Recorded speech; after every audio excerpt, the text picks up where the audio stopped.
Demokrat mengajak semua elemen bangsa untuk menyatukan kekuatan hati dan pikiran kita. Mari kita berjuang bersama. Insya Allah 5 tahun ke depan Indonesia bisa bangkit dari keterpurukan, melangkah lebih tegap di atas pilar-pilar kemajuan, keadilan, dan kesejahteraan. Namun demikian, untuk bisa mewujudkan 14 agenda perubahan dan perbaikan yang telah saya sampaikan tadi, kita butuh sebuah perahu besar yang kokoh untuk berlayar jauh ke depan. Dan agar perahu itu bisa mencapai tujuan, kita butuh nahkoda yang hebat. Kita butuh pemimpin yang siap, bukan hanya untuk menunjukkan arah, tapi juga bisa menyatukan kita semua sebagai awaknya untuk bisa menembus gelombang besar, mengatasi badai dan cuaca yang penuh ketidakpastian. Bapak, Ibu, saudara-saudara yang saya muliakan, serta seluruh kader Demokrat yang saya banggakan, insya Allah, nahkoda dan pemimpin itu ada di tengah-tengah kita saat ini. Mari kita sambut dengan meriah bakal calon Presiden Republik Indonesia, Bapak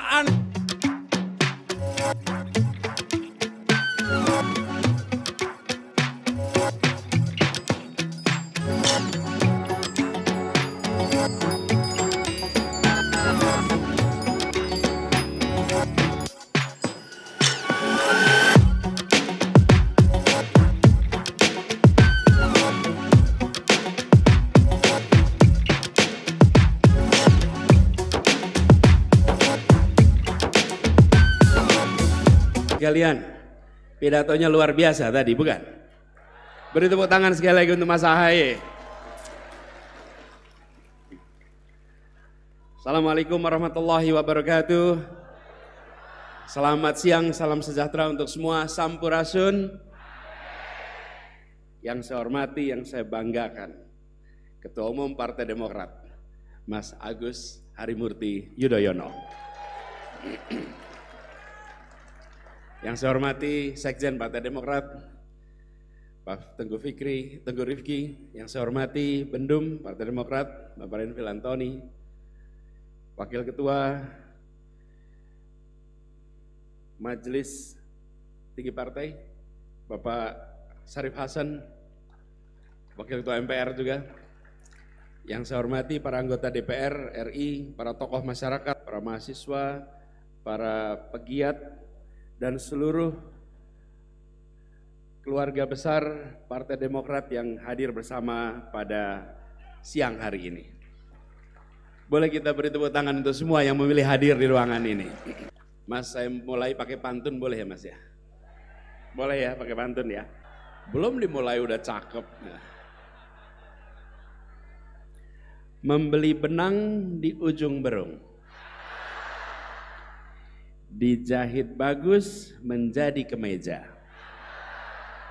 Senang datang ke kota Bandung bersama Mas Agus yang gagah perkasa. Mas, saya meminta rumus diet sama olahraganya Mas itu, biar bisa lama Mas. Buah jeruk, buah tomat,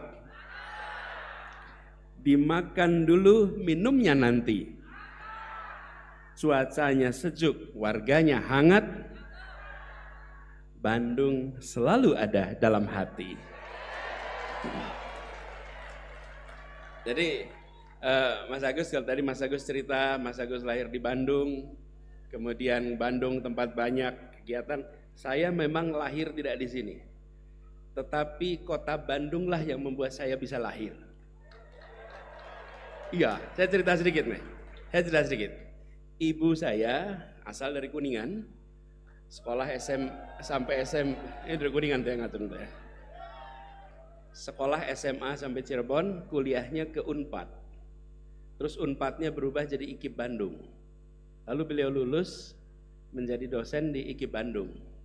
Nah, adiknya adalah aktivis waktu itu tahun 60-an, ketua kami itu Kesatuan Aksi Mahasiswa tahun 60-an. Ayah saya aktivis kami di Jogja. Lalu terjadilah pertemuan kami waktu itu di Bandung. Paman saya tuan rumahnya. Jadi laki-laki namanya Rosid dari Jogja datang ke Bandung untuk rapat. Lagi rapat, lihat ada perempuan di ruangan. Nah perempuan itu ibu saya. Kemudian terjadilah pertemuan di kota Bandung yang akhirnya saya kemudian lahir. Jadi kalau Mas Ahi lahirnya di sini, kalau saya, bapak ibu saya berjumpanya di kota Bandung, dan dari perjumpaan itu terjalin pernikahan, saya anak sulungnya, gitu kira-kira Mas Ahi.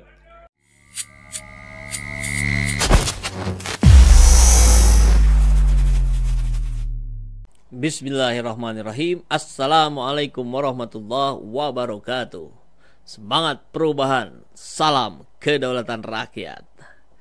Sahabat SC Channel, ini kalau kita selama ini banyak membahas tentang bagaimana potensi dugaan begitu ketakutannya Jokowi terhadap Anies Baswedan nyapres, apalagi terpilih untuk nyapres saja sudah begitu ketakutan. Indikasinya banyak ya. Dugaannya sangat kuat. Tapi ternyata bukan hanya itu. Bukan Pak Jokowi ini bukan hanya takut pada Anies, tapi takut juga pada AHY. Ya, itu yang mau kita bahas di video kita pagi hari ini. Tentu kalau kita bicara tentang bagaimana ketakutannya seorang Jokowi terhadap Anies, ya banyak lah ya bagaimana Anies itu tetap teguh pada aturan yang sudah diberlakukan.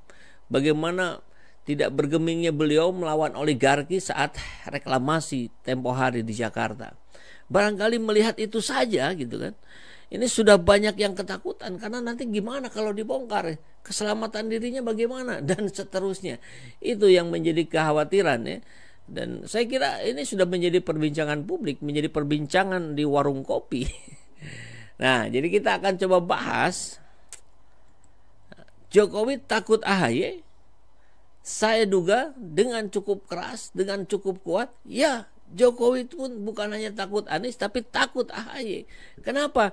Ini yang mau kita kupas ya, kita akan kupas, kita akan coba analisa secara sederhana saja, dengan akal sehat publik saja ya. Kita akan coba deteksi kekuatan AHY menjadi pendamping Anies Baswedan. Bagaimana ketakutannya Jokowi kepada AHY. Kita lihat AHY sudah semakin keras, sudah semakin berani, bukan berani, kalau berani dari dulu juga berani. Sudah semakin terang gitu ya, melakukan kritikan-kritikan kepada pemerintah. Seperti kritik ini, pidato AHY kritik Jokowi, ekonomi tumbuh rendah, utang meroket. Nanti kita akan mulai masuk kenapa Jokowi takut dengan AHY. Ketum Partai Demokrat AHY mengkritik kebijakan pemerintah Jokowi yang membuat utang terus naik saat ekonomi justru menurun. AHY mengatakan pertumbuhan ekonomi stagnan selama 9 tahun terakhir, bahkan perekonomian tumbuh rendah di bawah janji Jokowi sekitar 7%. Ini kalau sudah dengar janji Jokowi ini, janji yang mana yang ditepati? Kok rasanya nyaris semua janjinya tidak terpenuhi. Janji, janji, janji tinggal janji. Kalau nggak janji nggak menang. Sementara itu ketika ekonomi tumbuh rendah, yang meroket justru utang kita, baik utang pemerintah maupun BUMN. Kata AHY dalam pidato politik yang disiarkan di kanal YouTube Partai Demokrat Jumat pekan lalu ya. Nah, kemudian inilah yang menjadi pembahasan utama kita ya, bahwa mengapa Jokowi takut AHY. Sebagian dari kita sudah agak bukan lupa ya, kurang ngeh gitu ya, kurang ngeh bahwa di Demokrat itu ada SBY. Dan Jokowi itu penggantinya SBY. Artinya apa? Artinya Jokowi tahu persis apa yang sudah dilakukan oleh SBY. Dan dia akan menjadi sangat ketakutan. Karena yang selama ini dia lakukan itu tidak menunjukkan hasil seberhasil SBY. Itu satu. Kemudian yang kedua, dengan AHY menjadi pendamping Anies, masa nggak mungkin SBY turun gunung? pasti turun gunung. Pengikut, pecinta, pengagum SBY di luar AHY ini ya, itu luar biasa banyak. Jadi ada yang suka pada AHY, ada yang suka pada SBY. Ketika Anies bersanding dengan AHY, maka ini bergabung. Pendukung AHY, pendukung SBY ini bergabung. Bukan hanya Pacitan, bukan hanya Jawa Timur, tapi di seluruh Indonesia. Bagaimana orang-orang yang merasakan kebahagiaannya, kenyamanannya ketika menjalani proses kehidupan sehari-hari selama dipimpin oleh SBY 10 tahun yang lalu, itu merindukan kepemimpinan pola gaya yang nyaman seperti saat SBY. Dan itu sudah ditunjukkan oleh Anies Baswedan dengan caranya yang elegan, ya. Dengan gak marah-marah, gak gebrak-gebrak meja, gak bikin pencitraan yang aneh-aneh. Karena citra itu sebetulnya fakta gitu. Harusnya. Yang menjadi fakta itu yang menjadi citranya. Yang citranya itu adalah faktanya. Nah, itu yang ditunjukkan oleh SBY, itu yang ditunjukkan oleh Anies Rashid Baswedan. Jadi kekuatan anak muda yang bernama AHY ini bukan hanya akan menarik simpatik para milenial dan Gen Z, para pemilih pemula, tapi juga di luar itu dengan kekuatan pengaruh SBY. Ini yang orang jadi suka lupa ini, atau nggak ngeh lah ya. Kalau tadi bilang nggak lupa sih nggak mungkin, nggak ngeh gitu. Karena barangkali porsi kehadiran SBY hari ini tidak terlalu intens di media massa, hanya sesekali saja. Jadi Koalisi Perubahan untuk Persatuan ini belum gaspol, sahabat SJ Channel semua, belum. Kita masih persiapan nih. Kita buat Kampung Anies. Kampung Anies dibuat kalau sudah mayoritas penduduk di sananya menyatakan keberpihakannya kepada Anies Baswedan. Nanti sebentar lagi barangkali bukan sekedar Anies ya, tapi Anies AHY. Di komandan juga kan, komando menangkan Anies Baswedan.